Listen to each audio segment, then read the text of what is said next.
2025 മുൻപ് ഈ 3 രാശിക്കാർ സമ്പന്നരാവും. ധനയോഗം തലക്ക് മുകളിലുള്ളവർ. വേദജ്യോതിഷ് പ്രകാരം ശനിയുടെ മാറ്റങ്ങൾ പല വിധത്തിലാണ് നിങ്ങളുടെ ജീവിതത്തെ ബാധിക്കുന്നത്. പലപ്പോഴും കർമ്മത്തിന്റെ ദേവനായതുകൊണ്ട് തന്നെ പലപ്പോഴും നമ്മൾ ചെയ്യുന്ന കർമ്മത്തിന് ഫലം നൽകുന്നു ശനി. എന്നാൽ ശനിയുടെ അനുഗ്രഹം 2025 മുൻപ് ചില രാശിക്കാരിൽ ധനയോഗം നിലനിൽക്കുന്നുണ്ട്. അതും ശനിയുടെ അനുഗ്രഹത്തോടെയാണ് ഇവരിൽ ധനയോഗം നിലനിൽക്കുന്നത്.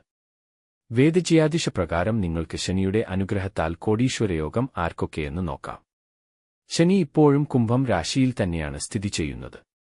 എന്നാൽ ശനി കുംഭം രാശിയിൽ നിൽക്കുമ്പോൾ മാത്രമല്ല ശനിയുടെ ഓരോ ചലനവും 12 രാശിക്കാരെയും ബാധിക്കുന്നുണ്ട്.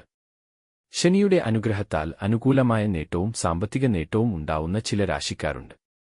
അവർ ആരൊക്കെയെന്ന് നമുക്ക് നോക്കാം. കൂടുതൽ അറിയുന്നതിന് വേണ്ടി ഈ ലേഖനം വായിക്കാം. മേടം രാശി. മേടം രാശിക്കാർക്ക് ശുഭഫലങ്ങൾ